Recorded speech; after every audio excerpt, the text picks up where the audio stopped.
मरकुस रचित सुसमाचार, पहला अध्याय। परमेश्वर के पुत्र यीशु मसीह के सुसमाचार का आरंभ। जैसे यशायाह भविष्यद्वक्ता की पुस्तक में लिखा है कि देख, मैं अपने दूत को तेरे आगे भेजता हूं, जो तेरे लिए मार्ग सुधारेगा। जंगल में एक पुकारने वाले का शब्द सुनाई दे रहा है कि प्रभु का मार्ग तैयार करो और उसकी सड़कें सीधी करो।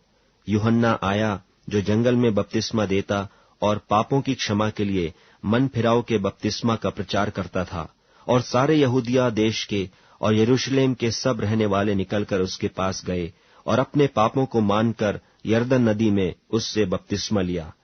यूहन्ना ऊंट के रोम का वस्त्र पहने और अपनी कमर में चमड़े का पटका बांधे रहता था, और टिड्डियां और बन मधु खाया करता था, और यह प्रचार करता था कि मेरे बाद वह आने वाला है जो मुझसे शक्तिमान है।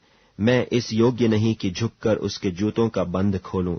मैंने तो तुम्हें पानी से बपतिस्मा दिया है, पर वह तुम्हें पवित्र आत्मा से बपतिस्मा देगा।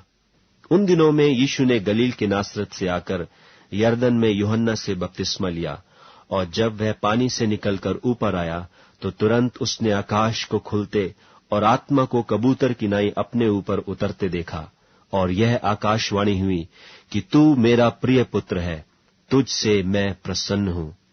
तब आत्मा ने तुरंत उसको जंगल की ओर भेजा, और जंगल में 40 दिन तक शैतान ने उसकी परीक्षा की, और वह वन पशुओं के साथ रहा, और स्वर्गदूत उसकी सेवा करते रहे।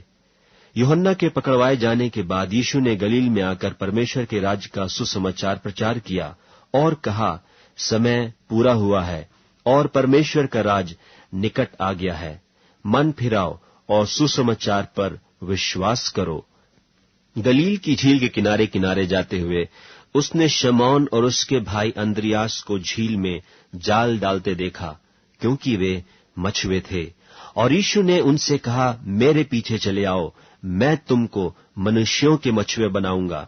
वे तुरंत जालों को छोड़कर उसके पीछे हो लिए, और कुछ आगे बढ़कर उसने जब्दी के पुत्र याकूब और उसके भाई यूहन्ना को नाव पर जालों को सुधारते देखा। उसने तुरंत उन्हें बुलाया, और वे अपने पिता जब्दी को मजदूरों के साथ नाव पर छोड़कर उसके पीछे चले गए। और वे कफरनहूम में आए, और वह तुरंत सब्त के दिन सभा के घर में जाकर उपदेश करने लगा। और लोग उसके उपदेश से चकित हुए, क्योंकि वह उन्हें शास्त्रियों की नाई नहीं, परंतु अधिकारी की नाई उपदेश देता था। और उसी समय उनकी सभा के घर में एक मनुष्य था जिसमें एक अशुद्ध आत्मा थी। उसने चिल्लाकर कहा, हे यीशु नासरी, हमें तुझसे क्या काम? क्या तू हमें नाश करने आया है? मैं तुझे जानता हूं, तू कौन है? परमेश्वर का पवित्र जन। यीशु ने उसे डांट कर कहा, चुप रह और उसमें से निकल जा। तब अशुद्ध आत्मा उसको मरोड़कर और बड़े शब्द से चिल्लाकर उसमें से निकल गई।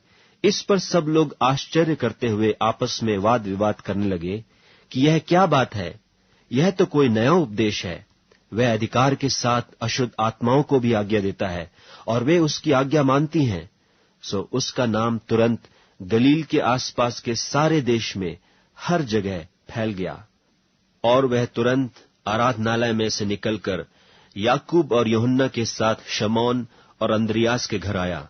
और शमौन की सास ज्वर से पीड़ित थी, और उन्होंने तुरंत उसके विषय में उससे कहा। तब उसने पास जाकर उसका हाथ पकड़ के उसे उठाया, और उसका ज्वर उस पर से उतर गया, और वह उनकी सेवा टहल करने लगी। संध्या के समय जब सूर्य डूब गया तो लोग सब बीमारों को और उन्हें जिनमें दुष्टात्माएं थीं उसके पास लाए, और सारा नगर द्वार पर इकट्ठा हुआ। और उसने बहुतों को जो नाना प्रकार की बीमारियों से दुखी थे चंगा किया, और बहुत से दुष्टात्माओं को निकाला, और दुष्टात्माओं को बोलने न दिया, क्योंकि वे उसे पहचानती थीं।